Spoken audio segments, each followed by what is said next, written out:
un conseil pratico-pratique que je peux donner, c'est s'en tenir à une originalité à la fois. Parce que sinon, là, pour le coup, on passe vraiment pour un perroquet. Personne n'a envie de passer pour un perroquet.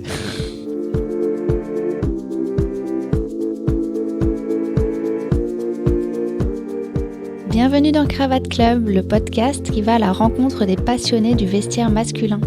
À travers ces échanges avec mes invités, qu'ils soient des professionnels du domaine ou des érudits, vous découvrirez les secrets, les astuces et les bonnes adresses des hommes les plus élégants. Dans l'épisode d'aujourd'hui, je suis allée à la rencontre de Philippe Muller, un des contributeurs du blog meselegances.com. Philippe Muller est un monsieur très élégant, au style classique, sobre et remarquable à la fois. Presque exclusivement vêtu de grandes mesures, ce gentleman souhaite cependant rester discret en se dirigeant vers des couleurs qui savent se faire oublier et aussi parce qu'il évolue dans un milieu très conservateur, le secteur bancaire. Sa culture du vêtement est riche et il nous a partagé beaucoup de son savoir sur le sujet. J'espère que vous passerez un bon moment en écoutant cet épisode de Cravate Club. Bonne écoute! Alors bonjour Philippe. Bonjour Jessica. Bienvenue chez moi, dans mon atelier. Est-ce que vous voudriez vous présenter ? En fait, vous êtes le créateur, enfin en tout cas celui qui écrit dans le blog Mes Élégances. Le principal contributeur. Je vais rendre à César ce qui lui appartient. J'en suis pas le créateur, mais le principal contributeur aujourd'hui. Est-ce que donc vous voulez me dire un peu qu'est-ce qui vous a mené à écrire dans ce blog meselegances.com ? La passion, bien sûr, il n'y a que ça qui compte, mais la passion, enfin. Disons le goût pour une certaine élégance vestimentaire d'abord, mais pas que. L'élégance vestimentaire, c'est très superficiel et ça reflète toujours plus. Alors, donc le goût, la passion pour les belles choses, les beaux vêtements, ce qui se porte et peut accompagner toute une journée de labeur. Donc comme je voyais que ce blog était manifestement tenu par des gens qui partageaient les mêmes goûts que votre serviteur, j'ai proposé de contribuer. Il se trouve que, et pour reparler des fondateurs, ce sont deux jeunes entrepreneurs dont j'avais fait la connaissance, dont j'aime bien le travail par ailleurs quand ils sont fournisseurs, et donc voilà, ça s'est fait de manière progressive et naturelle. Ce sont les fondateurs de Mes chaussettes rouges. C'est une boutique. Belle aventure. C'est maintenant une boutique parce que comme beaucoup de web marchands, ils sont descendus dans la rue ces dernières années. Donc c'est, on va dire, c'est un modèle click and mortar, c'est bien ça, comme diraient les consultants. Donc ils ont au départ click and mortar, click comme avec la souris, mortar, le mortier, c'est le bon vieux mur à l'ancienne.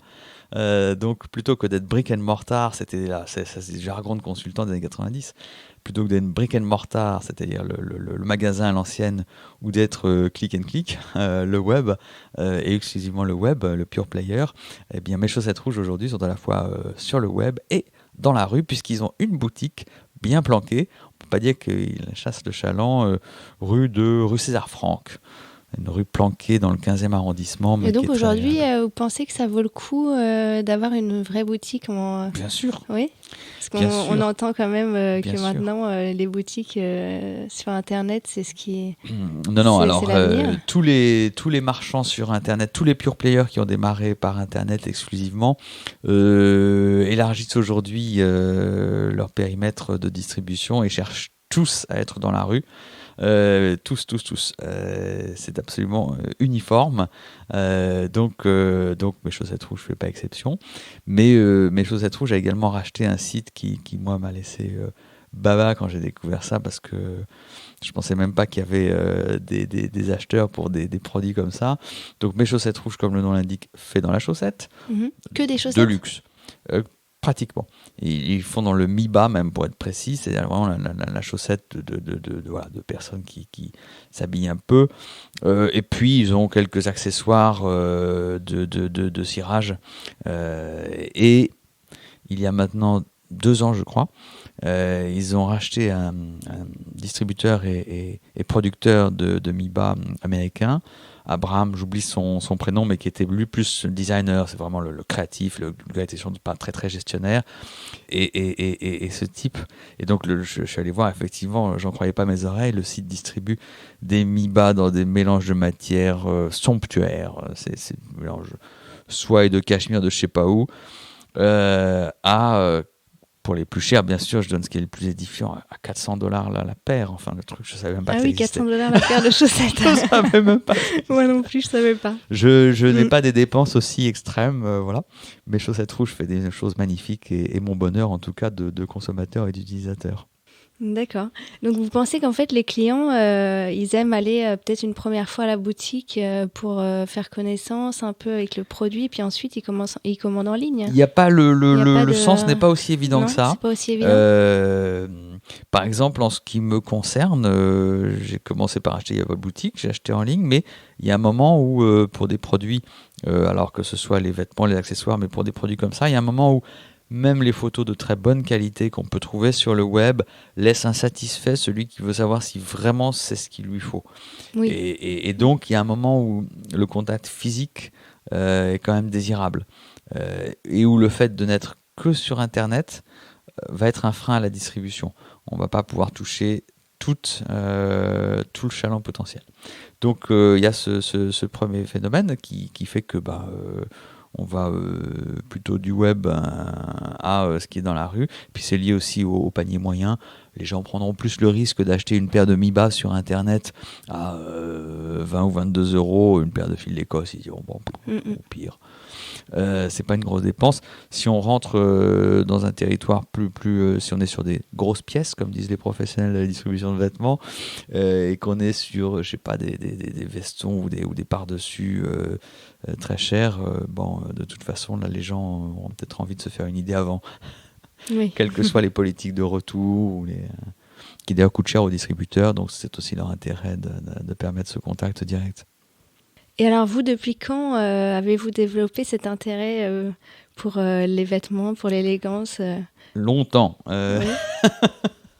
Depuis que j'ai de l'argent de poche, peut-être. C'est vrai. Et c'est quelque chose. Quelqu'un vous a initié Non, ou pas tellement. Je sais pas d'où ça vient, mais c'est seulement que j'ai un frère jumeau qui a exactement le même goût et que ça a pris à peu près aussitôt.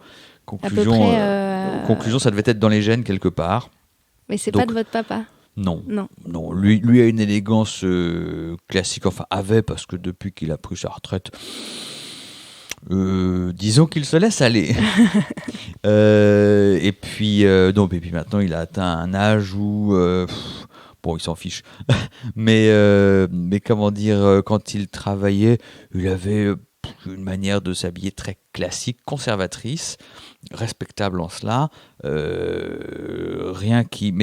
mais rien non plus d'exceptionnel en matière de qualité. Il n'y avait pas de recherche d'un produit de qualité.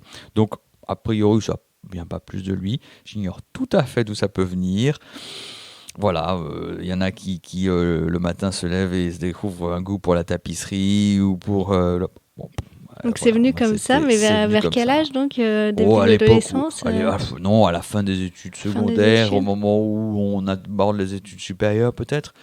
Donc voilà, je ne sais pas encore une fois si je devais reconstruire peut-être devoir s'habiller pour un stage professionnel, quelque chose comme ça. Ouais, C'était dans quel domaine que vous étiez étudiant? Dans le domaine commercial, classe prépa, D'accord. En ça, j'essaie de réfléchir si déjà je devais déjà être quand même sensible à ça en classe prépa, parce que je me souviens par exemple d'un... qu'est-ce qu'ils nous enseignaient de beau? L'économie politique. Ça devait être raccordé plus ou moins au cursus de géographie ou d'histoire en classe prépa HEC à l'époque. Il y avait des prépas HEC généralistes. Et ça se faisait en un an, c'était le bon temps. Et donc, je me souviens encore d'un de nos professeurs, professeur Thomas, et son prénom me reviendra un jour. Et j'avais été frappé parce qu'il portait... C'était quand même assez rare à l'époque. Bon, même si dans le corps enseignant, le tweed et les tissus un peu plus décontractés sont plus courants que dans la banque, par exemple. Mais enfin, il portait, ce qui est rare, un costume, souvent, qui était une espèce de costume dans un Donegal d'assez bonne qualité. Le costume lui-même devait être un truc, c'était un prêt-à-porter de bonne qualité, mais pas, on ne se réveille pas la nuit pour ce genre de façon. Mais en revanche, c'était un Donegal assez joli, un beau tissu. Et donc, pour que je m'en souvienne aujourd'hui, c'est que ça m'avait frappé. Qu'est-ce que c'est le Donegal exactement? Donegal, c'est une espèce de laine. Alors, c'est de la laine. Oui. C'est une espèce de tweed, mais qui n'est pas avec les motifs chevrons habituels. Donc on a l'impression que c'est un tissu moucheté, où il y a de très légers points de laine, de couleur, qui apportent un peu de diversité.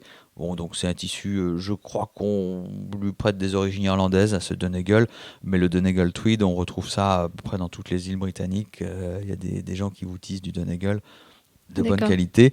Et donc, pour que je m'en souvienne, encore une fois, pour que je m'en souvienne maintenant, c'est que déjà à l'époque, j'avais dû être sensible. Je me disais, tiens, c'est pas mal ça. Tiens, c'est voilà. Je pense donc que c'est par l'exemple et quelques spécimens repérés ici ou là que je me suis dit, ah tiens, c'est quand même ça a l'air bien. Mais alors, où trouvez-vous cette inspiration pour vous habiller, pour développer Ah, ce style bon, il est pas très. Est-ce que c'est une inspiration justement des gens un peu qu'on voit dans la rue ou plutôt sur Internet Est-ce que vous êtes Tout ça à sur la fois, Instagram tout ça à la fois et pas d'exclusif. Je pense que tout Oui. ça nourrit l'inspiration. Alors, Vous êtes deux allé choses. chercher un peu quand même à vous éduquer Oui, dans ce domaine-là oui, tout par seul. curiosité, mais deux remarques à cet égard. Un, vous disiez développer un style. Bon, moi, j'ai pas l'impression d'avoir un style si extravagant que ça, donc j'ai pas fait beaucoup d'efforts de Non, ce mais point de développer vue-là. un style classique, ça Après, reste un plus style important, voilà, quand plus même. important que développer un style, trouver un style. Bon, Trouver un style. son style, Mm. enfin, trouver son style, c'est bien sûr que c'est la première, la chose la plus importante. Et puis on pourrait dire que d'ailleurs, c'est à la fois l'alpha et l'oméga, c'est le début et la fin. Ça n'est que un élément ou une démarche pour trouver son style et voilà, se connaître soi-même, pour paraphraser les philosophes grecs. Mais donc, développer son style, bah, en général, oui, je pense que tout le monde fait comme votre serviteur. On voit des gens, et puis la façon dont ils sont habillés, alors je parle pour les hommes, quand on est un homme, bah, on voit un gars un jour, on se dit, ah tiens, ça c'est bien, je pense que ça me plairait de porter un truc comme ça. On se rend d'ailleurs compte très vite si c'est fait pour soi ou pas. Donc au début, peut-être qu'on commet quelques erreurs. Il y a des choses de style qui sont pas exactement ce qu'on est en vérité. Quelques années de tri dans ce genre d'erreur initiale, Et comment et vous on savez trouve son justement style. quand c'est une erreur C'est Eh quand on ben, se sent pas c'est bien, on quand se sent pas à l'aise c'est quand on connaît de mieux en mieux son goût, qu'au final on sait faire le tri et le départ et entre ce qui est vous-même et ce qui n'est pas vous-même. D'ailleurs, il y a cette expression que j'aime bien parfois, les tailleurs, vous regardez les tissus, c'est toujours pareil. Surtout au début, quand vous n'êtes pas habitué, que vous ne connaissez que le prêt-à-porter avec une demi-douzaine de tissus par collection dans le style qui est le vôtre, bon, bah, vous arrivez chez un tailleur, là c'est une telle profusion de possibilités que vous êtes un peu perdu, vous ne savez plus trop quoi prendre. Et alors, j'aime beaucoup cette phrase qu'en général tous les tailleurs, je pense, ont prononcé un jour. Euh, Ah, c'est pas vous, monsieur XYZ, suit le nom du client. Oh, c'est pas vous, ça. Ce qui est souvent exact. Hein. Bon. Alors, c'est d'autant plus méritoire qu'aujourd'hui, les tailleurs, en général, quand ils vous conseillent, c'est pas eux, ils prennent pas le risque, hein, parce qu'ils ont peu de tissus en stock. Finalement, c'est souvent sur des coupons. Donc, quand ils vous conseillent ou déconseillent, c'est relativement désintéressé. Donc, c'est bon Oui, à c'est vrai. écouter. C'est bon à écouter. Mais donc, voilà, pour en revenir à la question, je pense qu'au début, on se connaît pas encore très très bien. Donc on voit des choses, on se dit, ah tiens, ça me plaît, j'aimerais bien voir si ça me va ou pas. On s'y essaye, au bout de quelques essais et de quelques années, on sait mieux et plus finement ce qui est fait ou pas pour soi, ce qui nous plaît vraiment et nous convient vraiment. Et puis le plus important, il faut que ça soit confortable. Oui. Mais alors justement, comment on fait pour être confortable en costume cravate Vous avez des petits conseils à donner D'abord, bien coupé. Et là, Oui, hommage aux bah oui. tailleurs qui savent y faire. C'est vrai que ça change beaucoup les choses entre un costume bien coupé et un costume mal coupé. Il y a vraiment un monde en matière de confort. Pour plusieurs raisons que vous connaissez mieux que moi. La première, c'est qu'une épaule bien placée, bah, vous la sentez plus, quelle que soit l'épaisseur, quel que soit le padding, quel que soit le montage de l'épaule, si elle est bien placée, bien montée, vous la sentez plus. Les coutures, bah, c'est vrai que c'est bête, mais quand ce sont des coutures qui ont été tirées à la main plutôt qu'à la machine, eh ben, c'est moins tendu. les pièces bougent mieux les unes par rapport aux autres, le vêtement est plus souple. Et tout ça, c'est des petites choses comme ça qui, mises bout à bout, vous donnent un confort. Voilà.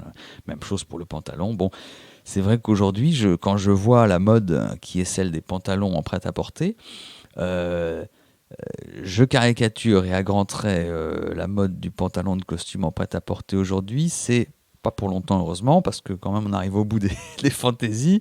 C'est taille basse, pas de pince et serré de chez serré. Je sais pas comment on fait pour être confortable là-dedans.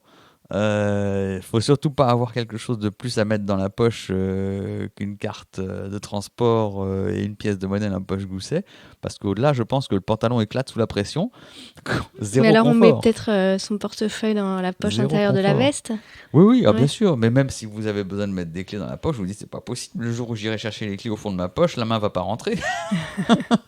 Enfin bon, donc à contrario, en effet, quand vous avez un costume qui est avec un montant suffisant, donc je parle du pantalon, un montant suffisant, des pinces bien confortables qui vous permettent de mettre les mains dans les poches et d'y être à votre aise pour chercher quelque chose au fond de la poche, etc., ça vous change la vie. Donc c'est vrai que comment on fait pour être bien, pour être confortable en costume? D'abord, on a un costume qui est taillé d'une manière confortable. Bon, premier point. Et s'il est fait à la main, alors chez un tailleur, c'est encore mieux, mais il y a du prêt-à-porter qui est monté à la main aussi. Je pense à quelques Italiens en particulier. Vous pensez Bon. à quelle marque, par exemple? Quel tailleur? Des Napolitains, Ouais. j'ai un trou de mémoire sur les 2 ou 3 que j'avais à l'esprit, mais enfin, des Napolitains qui vous font du prêt-à-porter totalement monté à la main, qui coûtent d'ailleurs les yeux de la tête. Atolini, peut-être?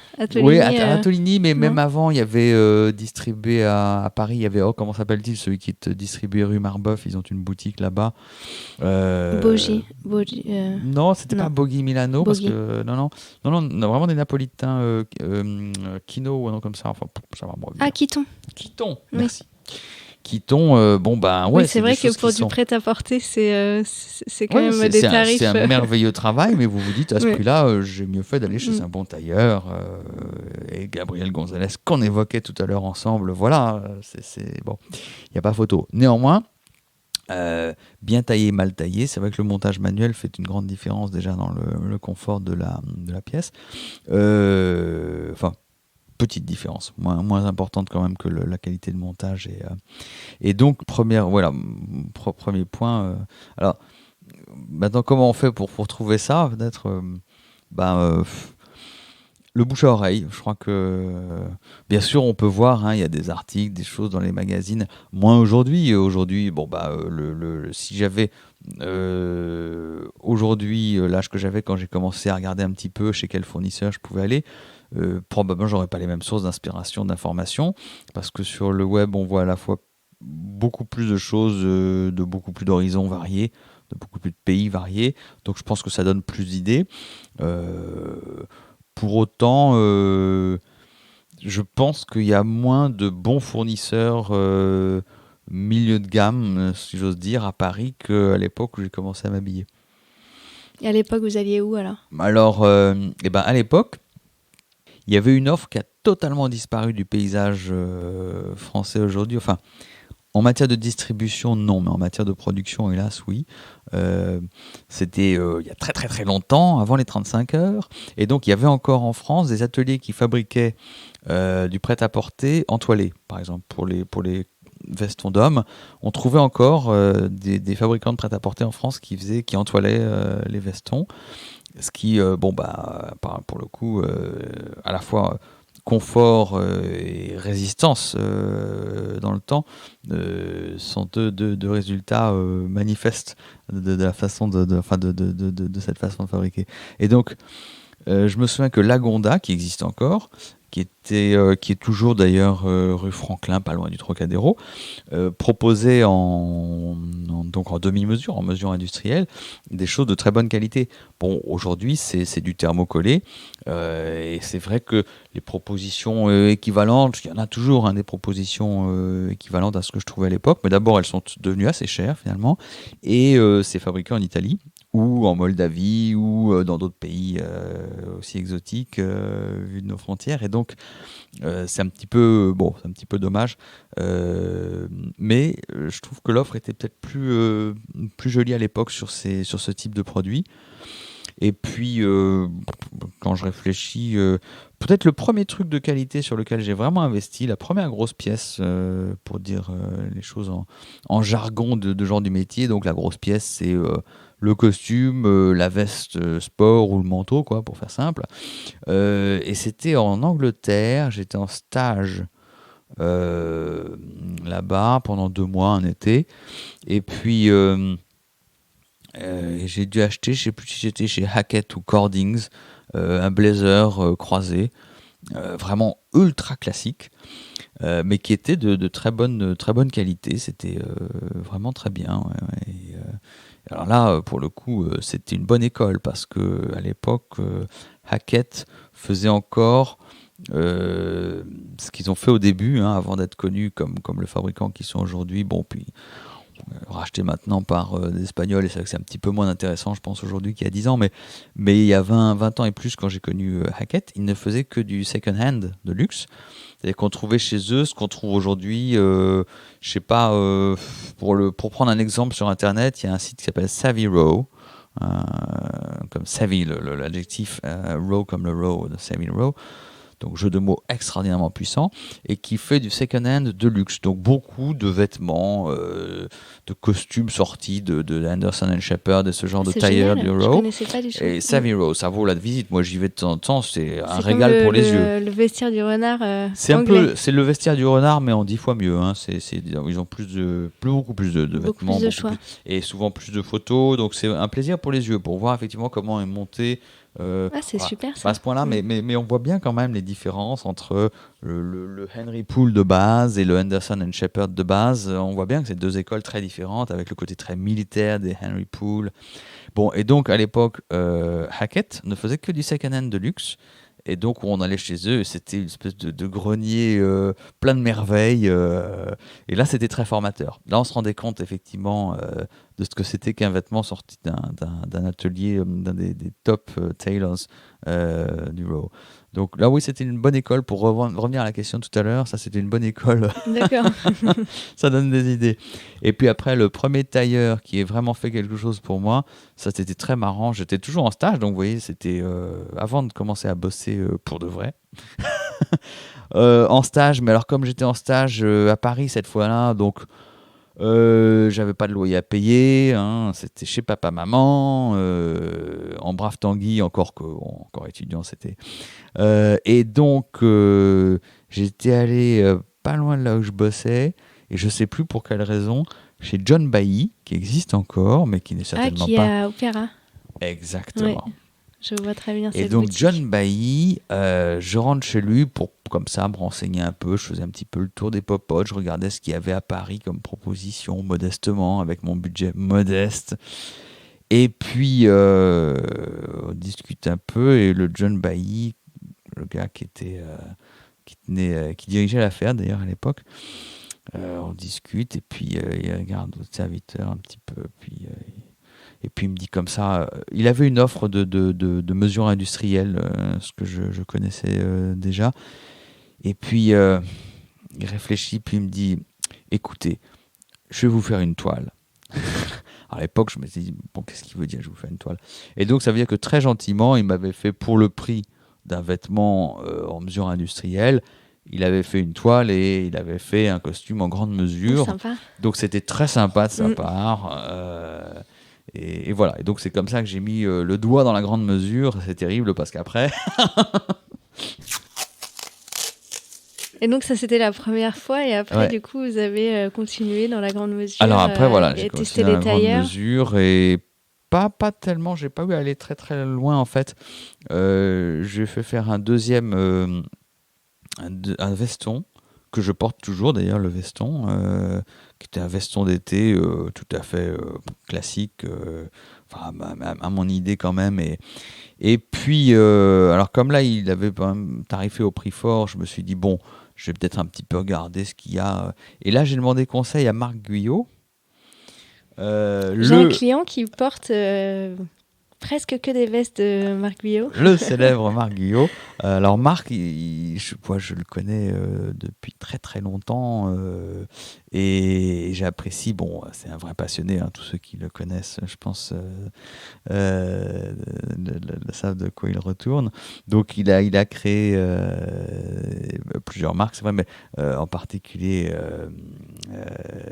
Apparel, je vais peut-être écorcher le nom de la marque, donc je retrouverai, mais qui était tiré d'Apparel Art, qui était un magazine bien connu des années 30-40, plein d'illustrations sympas sur la mode, magazine américain. Et donc, j'avais demandé comme ça à Marc Guyot, à votre avis, Marc, un bon tailleur sur la place, qui soit pas non plus le coup de bambou pour votre serviteur, qu'est-ce que vous me recommandez? Et c'est lui qui m'avait conseillé d'aller voir Gabriel Gonzalez.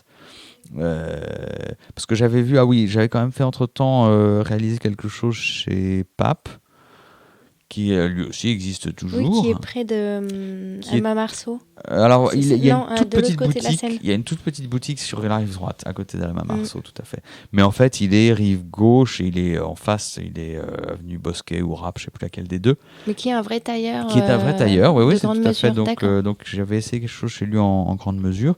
Donc voilà, j'avais quand même vu un petit peu de pays avant d'aller chez Gabriel Gonzalez, qui donc ensuite m'a fait pendant des années tout ce dont j'avais besoin et avec beaucoup de complicité. Donc c'est vrai qu'on expérimente, on se rend bien compte des différences quand même entre les uns et les autres. Je pense qu'on a toujours intérêt à aller quand même dans la direction, enfin à trouver un tailleur qui partage les goûts ou le style qu'on aime, c'est jamais 100%, mais qui ne s'en éloigne pas trop quand même, parce que c'est là qu'il sera le meilleur. Oui, et puis c'est aussi un feeling, je pense, humain. Indéniablement. Ouais. Indépendamment du talent des uns et des autres, ça c'est pareil travail. dans tous les domaines professionnels, hein, ça n'est pas propre à la relation qu'on évoque là, c'est pareil dans tous les domaines professionnels, indépendamment des qualités techniques des uns et des autres, il y a aussi une question d'affectio societatis, donc voilà, on accroche ou pas. Mais alors, en fait, du coup, vous portez aucun costume de prêt-à-porter, uniquement de la mesure ? Qu'est-ce que j'ai en prêt-à-porter Des chemises ou alors sinon en prêt-à-porter ? Non, alors justement non. Parce que les chemises, une des raisons pour lesquelles j'avais demandé à Marc Guyot, c'est que Marc Guyot me faisait mes chemises à l'époque sur mesure. Et c'est un très bon patronnier, Marc. Alors, il avait des fournisseurs qui étaient de temps en temps un peu plus olé parce que lui était un petit distributeur et donc il était souvent maltraité en matière de délai de fabrication, mais lui est un très bon patronnier. Et donc, j'ai toujours, vraiment depuis très très longtemps, fait faire mes chemises parce que ma taille de col, c'est 37, ce serait même plutôt 36,5. Inutile de vous dire que le prêt-à-porter dans cette taille-là, vous en avez vite fait le tour. Donc, c'est pas la peine. Non. Très, très vite, dès que j'ai pu. Alors, là aussi, à Londres, j'avais découvert avec grand, grand plaisir Hildy Chenky. À l'époque, il faisait encore des très belles choses en prêt-à-porter. C'est fini. Il faisait des très belles chemises en prêt-à-porter, Hildy Chenky, dans les années 90-95. Et donc, j'avais commencé à me fournir chez eux en 14,5, en 14,5, taille britannique. C'était pas mal, mais c'est vrai que très très vite, je me suis dit, ce sera mieux en mesure. Et donc Marc Guyot a fait des chemises. Et quand il a arrêté, parce qu'en effet, ça devenait vraiment pas possible à gérer, puis il avait une activité chaussures, souliers qu'il voulait développer et privilégier à juste titre, je crois. Il a là aussi beaucoup de talent. Et donc, j'ai pris une chemise de Marc et puis je suis allé voir chez Courtauld, comme en rue de Rennes, et donc j'ai dit faites-moi la même chose s'il vous plaît, et Courtauld ne fait que de la chemise mesure. Et puis parallèlement, pendant longtemps, j'avais en parallèle Marc Guyot et Charvet comme fournisseur. Charvet aussi, c'était de la grande mesure. Et puis je me suis dit au bout de quelques années, je me suis dit ma chemise Charvet me revient presque 2 fois plus cher.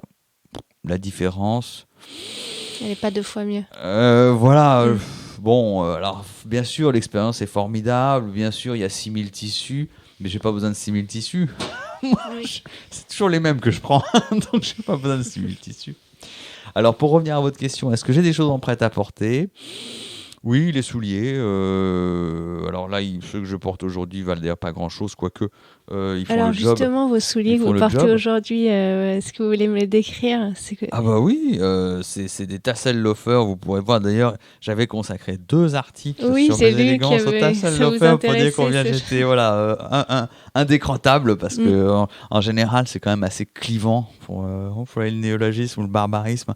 Les tassel loafers, il y a beaucoup de gens qui détestent. Donc moi je suis indécrottable. Bon alors malgré les paires plus habillées que j'ai, c'est vrai que c'est ce que je porte ad nauseam. Et donc j'en ai d'à peu près tous les fournisseurs possibles, C'est vrai. mais en prêt-à-porter, y compris, je réfléchis, parce que chez Aubercy, ils faisaient parfois des choses, non, ça devait être vraiment du pur prêt-à-porter. Donc Aubercy, Weston, bien sûr. Weston, je dois avoir 4 paires, rien que des mocassins à Pampille. Alors si, Weston, il y a quand même une commande spéciale, donc c'est un patron de prêt-à-porter, donc bon, on paye un peu plus cher pour avoir la posterie qu'on veut, mais Edward Green, qu'est-ce que j'ai encore, John Lobb, bien sûr, qui sont vraiment, alors là, j'aime beaucoup leur travail en prêt-à-porter. Voilà à peu près pour les quelques marques qui me reviennent top of mind, comme on dit en anglais, mais il y en a d'autres. Et ça, c'est les plus modestes de toutes, parce que c'est des loadings. Donc, vous achetez pour 200 € au coin de là. Enfin, que vous achetiez, parce qu'ils ont retiré ce modèle, naturellement. Moi, en général, quand j'aime bien, c'est fini. C'est déjà fini. Et j'en avais pris 3 paires, je crois, de celui-là. Alors, l'explication aussi du veau velours, c'est que j'ai une fille qui a 5 ans et demi.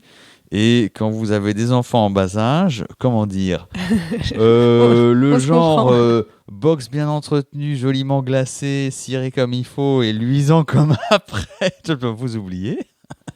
Mais justement, le veau velours, comment ça s'entretient? Parce que moi, j'ai l'impression que c'est compliqué.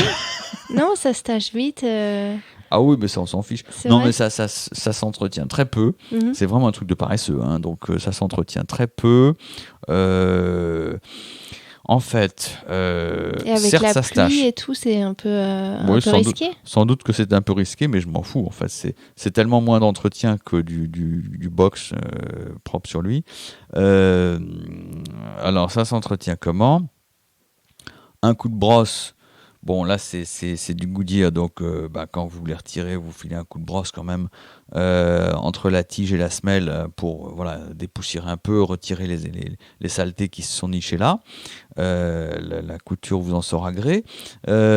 Puis, vous passez un coup de brosse. Il y a des brosses spéciale pour ce genre de pocerie, pour du faux velours, hein, donc c'est une espèce de brosse, on croirait du plastique, des brosses rigides. En gomme, voilà, ça ressemble tout à fait à ça, exactement. Vague. Une vague, une vague un peu gommée qui est collée à la partie bois de la brosse et donc aux manches. Donc vous passez un coup vigoureux, ça fait partir toutes les saletés. Bon, alors si la semelle est sale, un coup de brosse. Quand c'est sec, quand la boue est sèche, vous filez un coup de brosse et ça part tout seul. Hein, vous pouvez mettre un coup d'éponge qui reste encore 3 bouts, mais c'est vraiment rare que vous ayez besoin d'aller jusqu'à ces extrémités d'entretien. La plupart du temps, même pour besoin d'un coup de brosse ou quoi aux caisses, vous mettez le coup de brosse sur la tige que j'ai évoqué, hein, avec la brosse spéciale, et puis vous rangez. Vous mettez un coup de brosse, disais-je, sur la chaussure, et puis vous mettez ça, vous mettez les embauchoirs, et vous rangez, et vous oubliez. C'est effectivement rafraîchissant de gain de temps par rapport à du box. Parce que j'ai l'impression que vous avez pas mal d'expérience en entretien de chaussures. Ouais, un peu. Alors, ça pourrait aider, je pense, certains. Non, mais j'ajoute quand même pour l'entretien du veau velours, donc bien sûr que de temps en temps, vous remettez un peu de produits imperméabilisants. Et il y a pour ça un spray chez votre marchand de chaussures préféré ou votre cordonnier préféré. Ils ont des sprays pour ça. Donc, c'est un imperméabilisant, comme on met, je pense, sur certains vêtements, peut-être, des choses comme ça. Et puis, de temps en temps, quand vraiment, le truc, la tige est vraiment très fatiguée, vous pouvez utiliser aussi un colorant. Donc, il y a là aussi des sprays, hein, plus ou moins cher selon que vous l'avez acheté chez Weston avec les chaussures qu'ils vous ont vendues ou chez votre cordonnier du coin de la rue. Donc plus ou moins cher, mais ils le font tous. Donc vous avez ces 2 sprays, l'imperméabilisant et le colorant, qui servent à entretenir justement le veau velours. Et donc, je disais soulagement par rapport aux box, parce qu'en effet, j'ai une certaine expérience d'entretien de chaussures. Et alors là, c'est un petit peu plus long. Vous avez la crème qui va vous servir à entretenir la tige du soulier, notamment à ce que, et c'est très précieux à Paris, à ce qu'elle se dessèche pas. Donc, alors on dit souvent nourrir, mais c'est idiot. Je sais plus qui relevait à juste titre que le cuir dont on fait les chaussures, il est mort, le cuir. Donc le nourrir ne sert à rien, il est mort quand même. Bon, donc vous utilisez de la crème pour l'assouplir, éviter qu'il ne s'assèche, ne se dessèche et ne se craquelle. Et puis, une fois que vous avez utilisé la crème, alors la crème, c'est pas systématique, mais il faut quand même y aller régulièrement, surtout quand vous habitez, comme souvent à Paris, des intérieurs assez secs. Et puis donc plus régulièrement encore que la crème, vous allez mettre un peu ou moins régulièrement d'ailleurs, ça dépend des conditions, mais vous allez mettre de la pâte. Donc la pâte, c'est ce que souvent on appelle abusivement le cirage. Mais donc la pâte, alors si c'est une pâte de bonne qualité, il y a de la cire d'abeille dedans.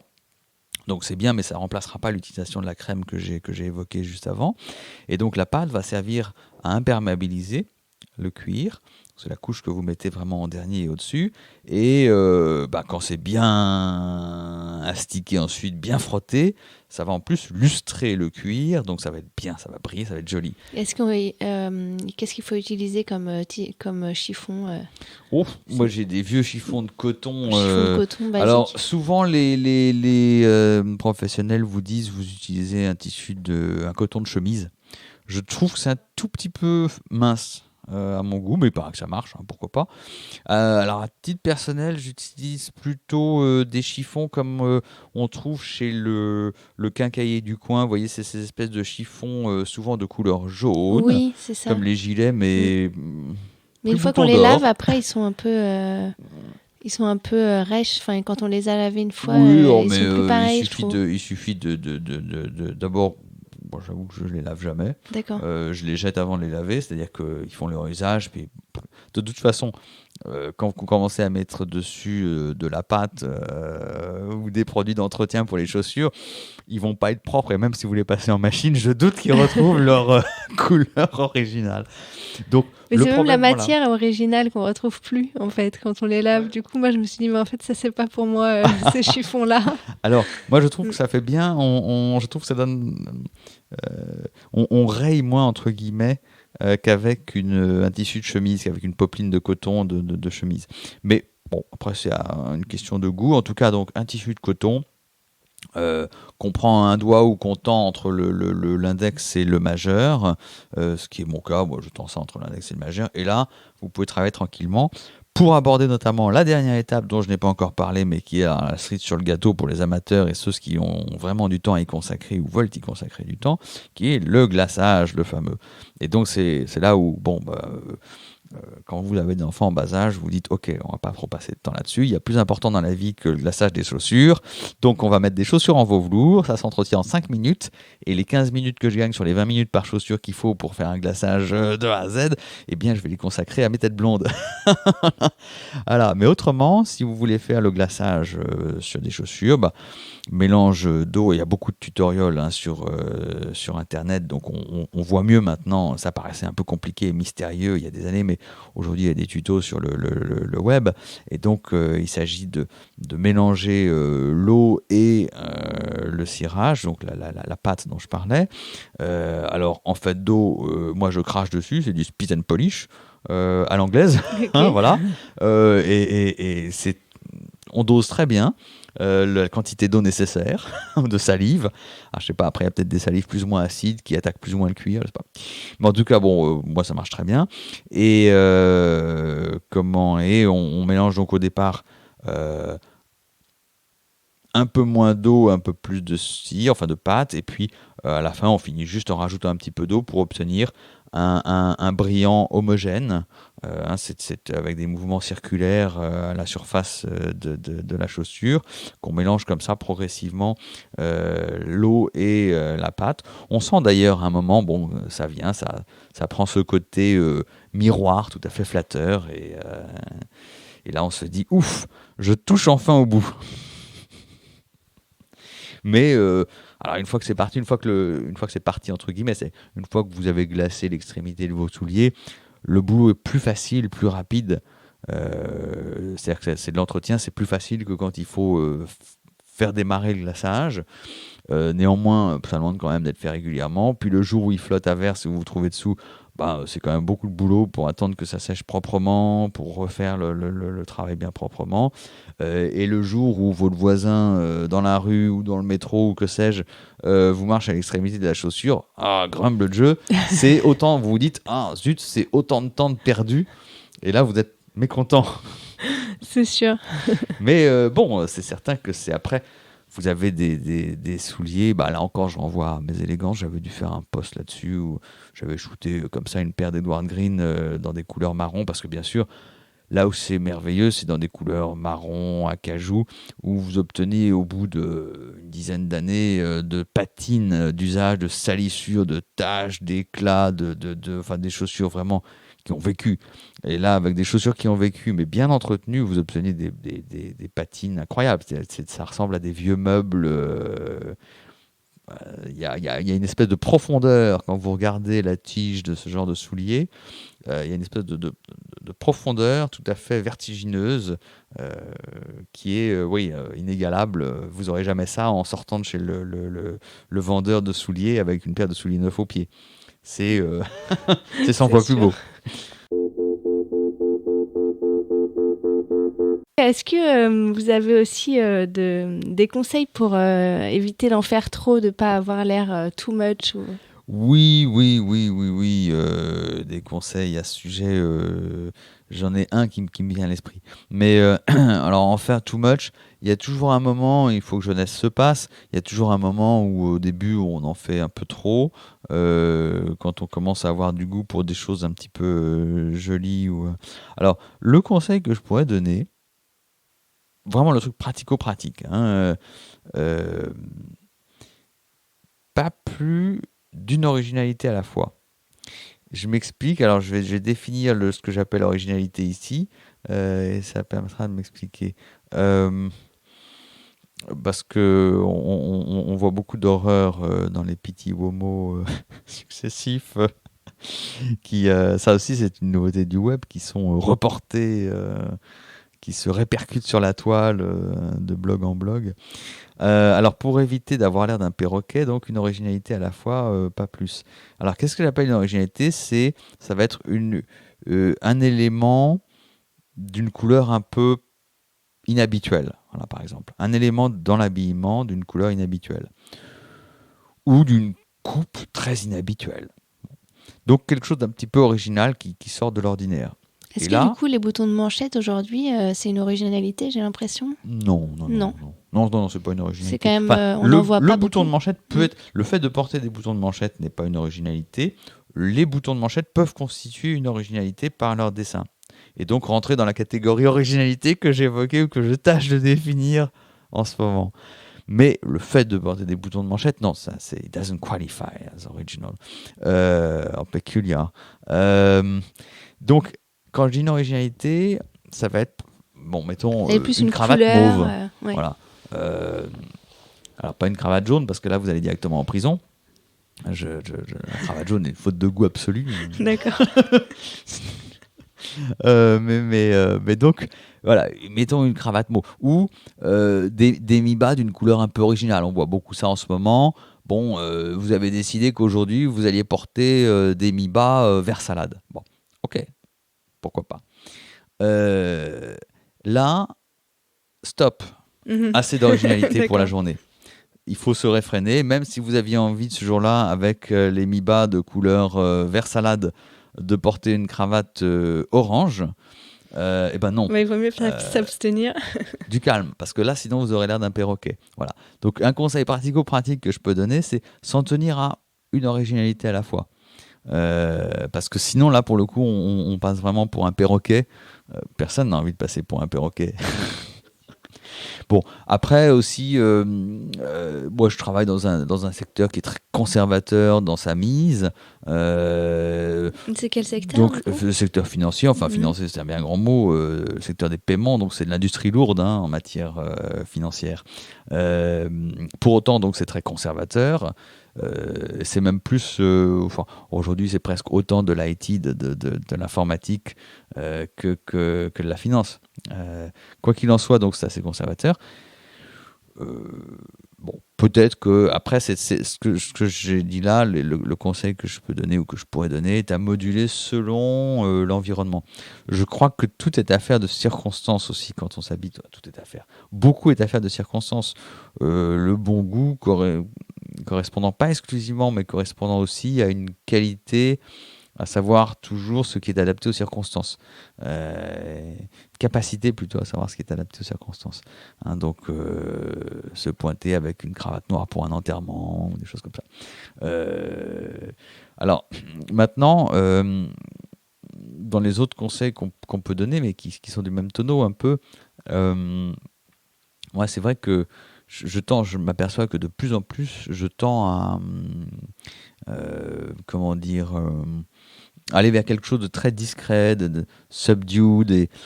Pourquoi ? Parce que bon, moi, je suis en plus dans des fonctions commerciales, donc c'est pas la personne qui doit être mise en valeur. D'abord, c'est pas moi, c'est plutôt l'autre. Donc, il ne s'agit pas que ce soit moi qui soit voyant, il s'agit que ce soit l'autre.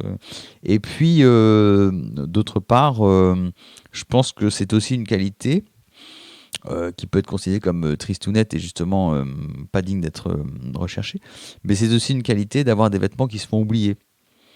Alors c'est pas évident, ça peut paraître contradictoire, des beaux vêtements qui se font oublier, mais justement c'est une des qualités d'une garde-robe de bonne qualité, c'est aussi de se faire oublier. Hein, bon, et donc c'est vrai que je vais beaucoup vers du gris et du gris et du gris en matière de voilà, un bête costume gris. D'abord on gagne du temps le matin. Il n'y a pas beaucoup d'hésitation. Et puis, c'est quelque chose qui repose ses interlocuteurs, qui n'effraiera personne, très consensuel. Voilà. Donc ça, c'est peut-être pas un conseil très... enfin, c'est pas un conseil très français au sens qu'il n'a pas du coup de panache. Il n'y a pas de panache blanc là-dedans. Mais ça peut être utile parfois voilà, pour se ramener un petit peu... Enfin, se dire, bon... Ok, ce que je porte, quel est l'effet sur les autres ? Est-ce que j'ai envie qu'il soit choqué, l'autre, ou pas ? Et ça peut aussi servir de martingale. Et vous pensez justement que votre style est remarquable quand Je pense que... On vous distingue dans la rue par rapport aux autres ? J'ai l'impression quand même. Alors ça dépend. Bon, là, je me suis pointé parce qu'il fait froid, donc je me suis pointé avec un par-dessus antédiluvien que j'ai acheté en comment on appelle ça, un thrift shop, une vente de charité, quoi. Donc c'est un vieux Burberry qui doit avoir 40 ou 50 ans d'âge, mais comme quoi il faisait des choses bien à l'époque. Et bon, qui est parfait pour la saison. Et puis comme on est vendredi Friday Wear. Friday Wear, donc c'est mon Friday Wear, c'est très décontracté. Mais en général, moi, j'essaie de m'en tenir à ma règle de un truc voyant à la fois. Et je crois qu'aujourd'hui, mis à part le par-dessus qui sort un peu de l'ordinaire et encore dans des couleurs très hivernales, très automnales, bon, le reste est très conservateur. Donc, je pense que, oui, ça se remarque quand par exemple, j'ai le malheur de mettre un mouchoir en lin, de porter une pochette avant 18h, et même après. Je pense que, oui, ça se remarque, les gens le remarquent. Mais quand vous portez en même temps une pochette en lin blanc, les gens vont pas regarder de très près. Les gens qui ne savent pas ne vont pas se rendre compte qu'elle est roulottée à la main parce qu'elle sort d'un très bon fournisseur. Et donc, ils vont pas voir la différence entre le mouchoir en lin que vous portez à la pochette, qui est de très bonne qualité, et le bout de carton blanc qui a été ajouté par le producteur, par le fabricant de vêtements, comme j'ai vu ces dernières années, vous aussi sûrement, sur la poche de la poche poitrine de son veston thermocollé à 2 balles pour faire habiller. Hein, la personne qui ne sait pas ne va pas voir cette différence. Ou va peut-être se dire, tiens, c'est bien, il y a un truc là. Bon, mais n'analysera pas plus ça. Mais en parlant de ça, justement, est-ce que vous avez un accessoire préféré que vous portez tous les jours? Bonne question. Alors, une famille d'accessoires Ou une famille d'accessoires. Est-ce que ce serait la cravate, la montre? Je suis quand même très cravate par rapport à la... Je me rends compte que d'ailleurs, ça fait de moi un peu un dernier des Mohicans. Donc, il y a un moment où il faudra justement que je prenne garde à ne pas aller trop loin. Mais je me rends compte que de moins en moins de gens portent des cravates. Bon, oui, j'ai entendu dire que ça se vendait vraiment de moins en moins, les cravates de qualité. Bien sûr, ouais. C'était plus tellement d'actualité. Je déplore parce que c'est voilà encore un truc qu'on fabriquait en France.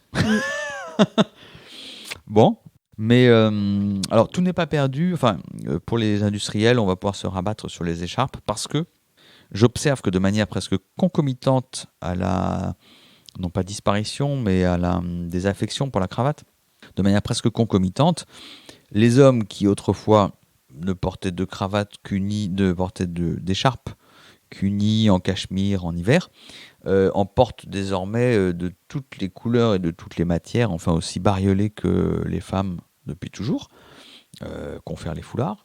Et donc je me dis sans doute que les hommes vont se reporter sur les écharpes. Oui, ils délaissent les cravates, mais ils vont se reporter sur les écharpes. Donc ça laisse pour les industriels un petit peu de matière, si j'ose dire, à tisser et à monter.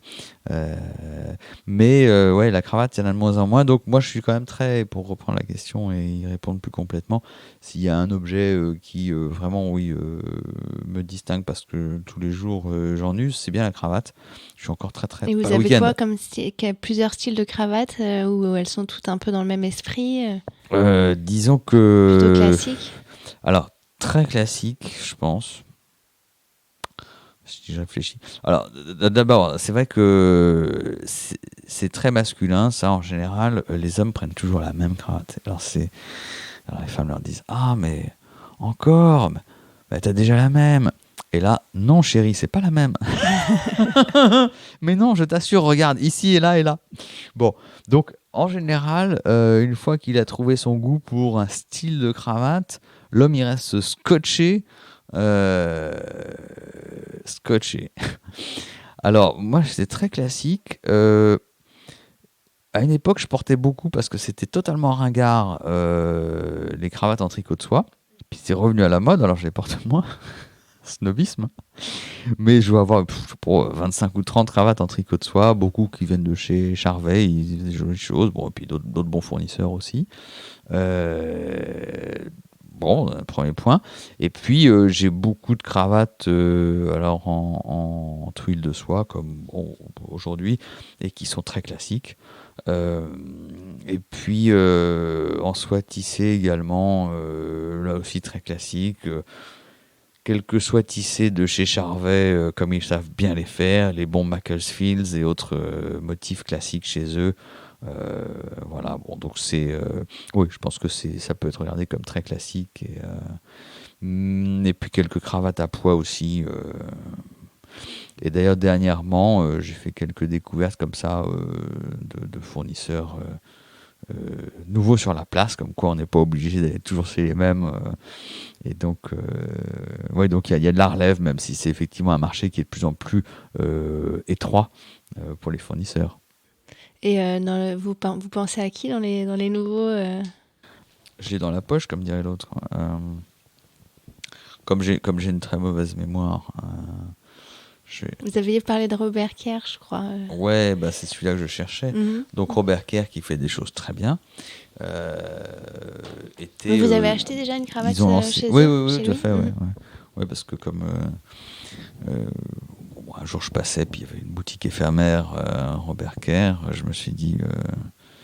D'abord, je me suis arrêté parce que là, quand on aime bien les beaux produits, on s'arrête devant. Et qu'est-ce qui vous a attiré justement? Comment vous avez su tout de suite que c'était la belle qualité? Tous les produits, il y en avait peu, mais tout ce qui était là sentait bon la qualité. Je me souviens en particulier un truc qui sans doute m'a tiré l'œil d'assez loin. Ils avaient en hauteur, chose qui était présentée. Ils avaient présenté plus en hauteur une espèce d'écharpe, mais d'une taille imposante, dans un cachemire vert olive ou kaki, on sentait l'opulence. C'était on aurait pu se noyer dans un cachemire comme ça. Et donc cette très vaste, ou très large et très luxueuse écharpe ou étole, c'était vraiment à mi-chemin entre les deux comme taille, était roulottée main. Je me suis dit, tiens, ça c'est inhabituel. Ça sont les gens qui n'ont pas regardé de trop près les coûts de production. Du reste, c'était vendu très cher, mais ça attire l'œil. Et puis voilà, donc ils avaient une très belle proposition, une très belle offre de cravates d'ailleurs assez classiques. Quand on y regarde bien, très bien construite, et qui m'ont rappelé, il y avait un détail de finition aussi, mais ça c'est pas quelque chose qu'on voit de loin, mais après en regardant ça m'avait amusé parce que, ça me revient maintenant, ils avaient un détail sur la fabrication de la cravate. Il y avait quelque chose que j'avais pas vu depuis longtemps autour du collier, donc c'est la partie de la cravate qui est autour du cou. Il y avait une couture intérieure que moi j'avais pas vu depuis des siècles sur une cravate, depuis en fait que Sulka avait arrêté d'en fabriquer, ce qui ne rajeunit pas. Donc ça m'avait amusé, je me suis dit tiens, ils font des trucs bizarres ici, bizarrement bien. Mais des fabricants de cravates, moi j'ai même, alors on parlait de sur-mesure tout à l'heure, j'ai effectivement un patron, des jours d'ivresse comme ça, je me suis fait faire des cravates chez Marinella. Marinella qui fait des belles choses, voilà, c'est connu depuis des siècles, donc là-dessus j'épilogue pas, c'est pas la peine de les faire connaître, ils sont déjà connus. Mais donc Marinella, j'ai dû commander deux cravates chez eux. Bon, j'en ai acheté en prêt-à-porter des Marinella, mais j'avais fait faire un patron un jour parce que voilà, c'était sympa. Les gens de chez Marinella sont des gens très très sympas, dynamiques, qui font des affaires à l'italienne avec un sourire. Et donc, un soir de beuverie au Georges V, où ils venaient 2 fois par an exposer leur production dans je ne sais plus quel salon, on se laisse charmer par les industriels de la botte. Donc voilà, j'avais y compris des cravates sur mesure, ce qui est très bien d'ailleurs, parce qu'effectivement... c'est juste la longueur, ils calculent la longueur idéale pour le client, on peut aller plus loin, mais voilà, au largeur. minimum, ça permet de calculer, ou en tout cas, ça permet de demander au fabricant la longueur et la largeur que vous voulez. Après, on peut aller plus loin. Ça, c'est le minimum du sur-mesure en matière de cravate. Après, vous pouvez demander à avoir une triplure comme ci, comme ça, ou pas de triplure du tout. Puis après, si vous avez des cravates 7 plis, par exemple, le problème se pose autrement, parce qu'il n'y a pas de triplure, en fait. L'épaisseur et la main sont données par les plis et replis de la soie sur elle-même, donc la logique n'est pas la même. Mais voilà, donc vous pouvez aller un peu plus loin que simplement longueur-largeur, si vous voulez.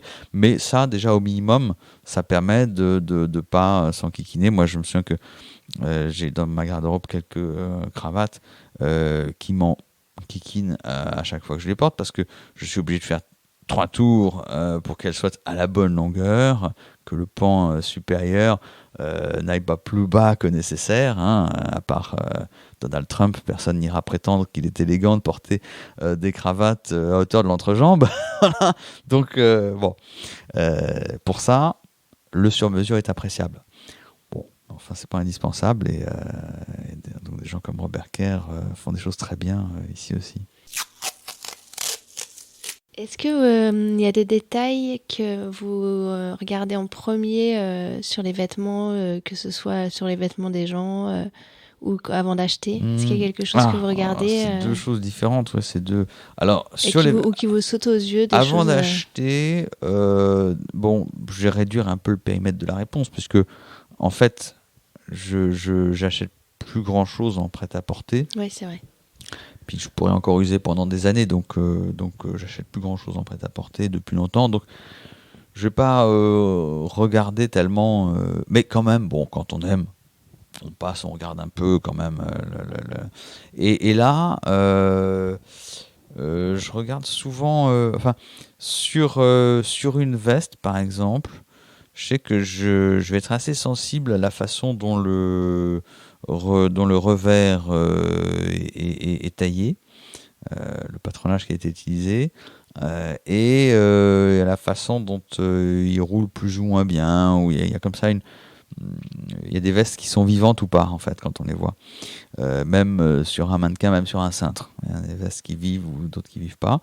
En général, je vais prêter un petit peu d'attention au montage de l'épaule. T'as que effectivement, si je vois d'un important de chargé de veston, une épaule, une Spaglia Kamica avec un montage un peu froufrouteux, là, à la napolitaine, bon, ça m'attirera l'œil, que j'aime ou que j'aime pas d'ailleurs. Hein. Je peux à la longue me dire, oh là, c'est un peu too much, mais ça attire l'œil, c'est marrant. On se dit, ah, bon, c'est un coup de menton du gars qui a fait ça, là, il a voulu montrer ce qu'il savait faire. Bon, donc ça, c'est voilà. Et puis, dernier point que je regarde en détail, parce qu'en général, ça, c'est très révélateur, sur un vêtement comme ça en prêt-à-porter, je regarde la manche, c'est-à-dire, non pas pour le coup le montage de l'épaule et l'emmanchure, mais je regarde en bas de la manche, tout bêtement, la boutonnière. Je retourne et je regarde comment sont faits, avec quel soin, quel tissu et comment sont faits les doublures et les boutonnières des manches. C'est en général très révélateur de l'ensemble de la qualité du vêtement. Voilà. Et c'est tout bête, alors que c'est vraiment pas ce qu'il y a de plus difficile, compliqué, ni ce qu'il y aura au porté de plus discriminant d'un vêtement à l'autre, mais c'est extrêmement révélateur de la qualité d'ensemble du vêtement. Voilà. Pour le reste, c'est vrai que moi, je trouve toujours... je porte toujours des braguettes boutons, par exemple, et en prêt-à-porter, c'est infernal le nombre de fermetures éclairs qu'on voit. Ça fait zip, c'est bruyant, c'est pas élégant, c'est tout ce qu'on veut. Bon.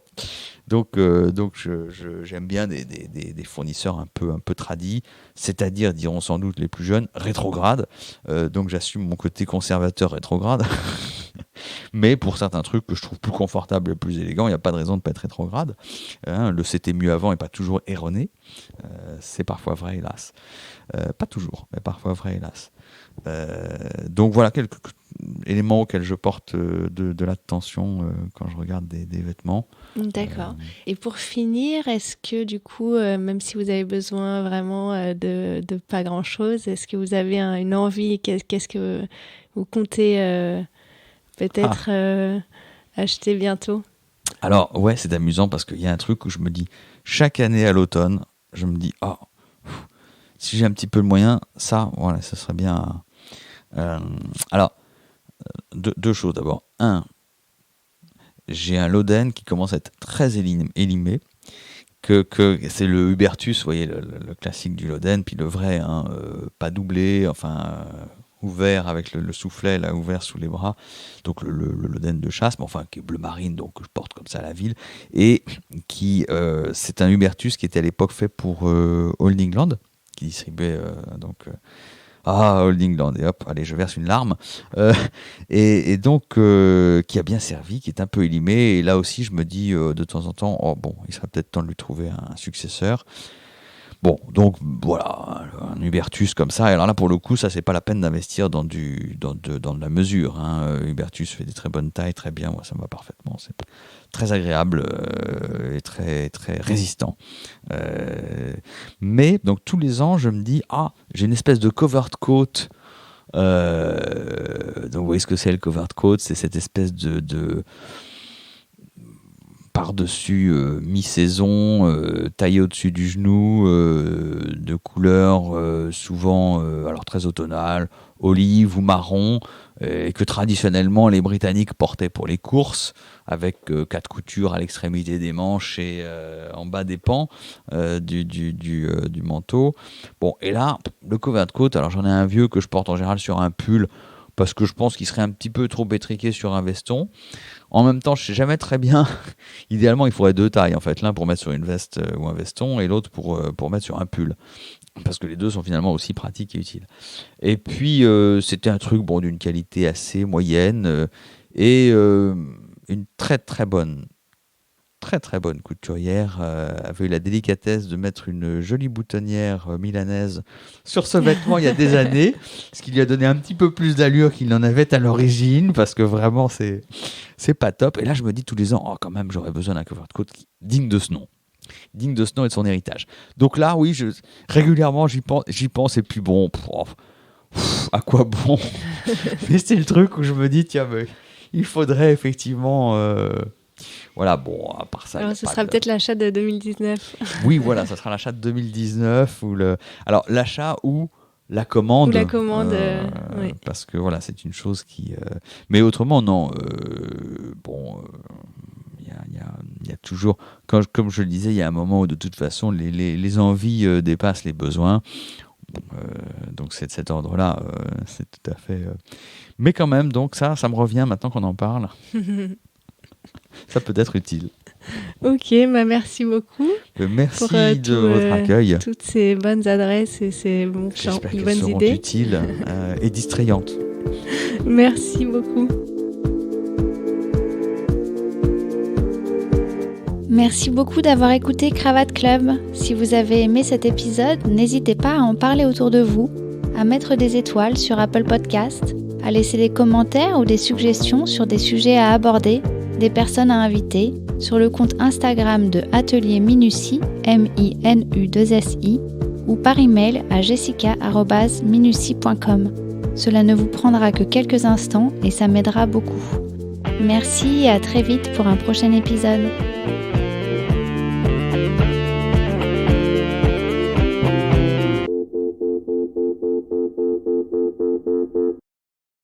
À Paris, il y a un tailleur qui a changé définitivement et profondément ma vision du métier des fournisseurs en la matière. C'est Gabriel Gonzalez. Gabriel, le premier costume qu'il a fait pour moi doit avoir aujourd'hui plus de 20 ans. Je le porte toujours et Gabriel est toujours en activité chez Stark & Son désormais au 16 rue de la Paix, donc et voisin de Camps et de Lucas maintenant. Et ce premier costume, oui, il est encore mieux, enfin un peu élimé bien sûr, mais il a vieilli merveilleusement. Puis bon, faut changer les talonnettes quand elles sont usées. Il y a un petit peu de raccommodage ici et là, 2-3 points dans la doublure, une boutonnière fatiguée. Mais c'est une merveille. Alors surtout, je me suis aperçu en découvrant Gabriel, c'est Marc Guyot qui m'avait conseillé d'aller le voir. Il avait à l'époque son atelier près de la Comédie Française et merci Marc. Et vous découvrez quand vous croisez le chemin d'un atelier comme celui-là qu'il y a vraiment en la matière de sur-mesure et de grande mesure une première et une deuxième division, un peu comme dans un championnat national de football. Et là, c'était vraiment le haut du panier de la première division, avec une exigence, une rigueur dans le travail qui devait pas mal faire souffrir ses ateliers, son personnel, mais le résultat de haute volée, la façon dont sont rabattus les cols des vestons, tout ça c'est parfait, c'est impeccable.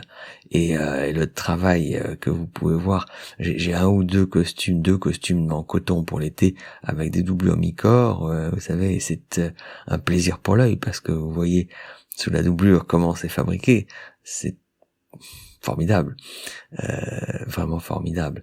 Et Gabriel, c'est un élève de Camps, comme Francesco Smalto, comme Claude Rousseau l'était également.